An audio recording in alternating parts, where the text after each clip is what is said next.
சேலம் மாமன்ற கூட்டத்தில் அதிமுக திமுக கவுன்சிலர்கள் இடையே கைகலப்பு ஏற்பட்டுள்ளது. அந்த காட்சியை பார்ப்போம்.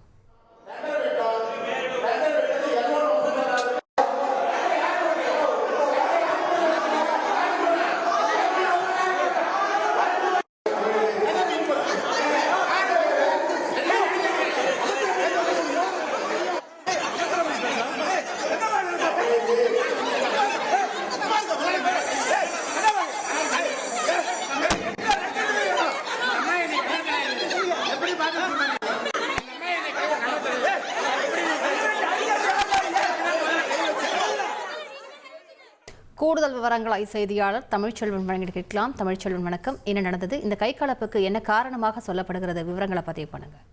சேலம் மாநகராட்சி மாமன்ற இயல்பு கூட்டமானது இன்று காலை தொடங்கியது. மாமன்ற கூட்டத்தில் அதிமுகவினருக்கும் திமுகவினருக்கும் இடையே ஏற்பட்ட மோதல் தற்போது பரபரப்பை ஏற்படுத்தியிருக்கிறது.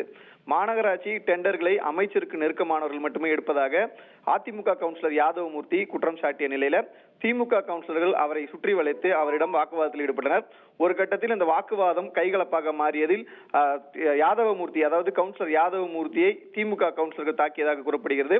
இதனால் அந்த மாமன்ற கூட்டமானது பாதியிலே நிறுத்தப்பட்டு மாநகராட்சி மேயரும் அதே போன்ற ஆணையரும் கூட்டத்தை விட்டு வெளியேறினர். தொடர்ந்து இருதரப்பினரும் மோதல் போக்கை கடைபிடித்ததால் உடனடியாக அங்கு பாதுகாப்பு பணியில் இருந்த காவல்துறையினர் மன்றத்திற்குள் வரவழைக்கப்பட்டு இருவருக்கும் இடையே சமாதான பேச்சுவார்த்தை ஈடுபட்டனர்.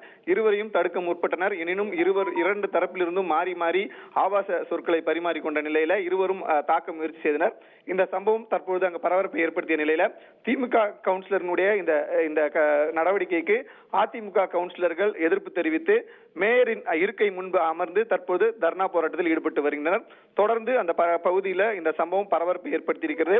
இந்த நிலையில இந்த தாக்குதல் சம்பவத்தில் காயம்பட்டதாக திமுக கவுன்சிலர் சுகாசினி செந்தில்குமார் என்பவர் சேலம் அரசு மருத்துவமனையில் அனுமதிக்கப்பட்டிருப்பதும் குறிப்பிடத்தக்கது. விரிவான விவரங்களுக்கு நன்றி சதீஷ் முருகன்.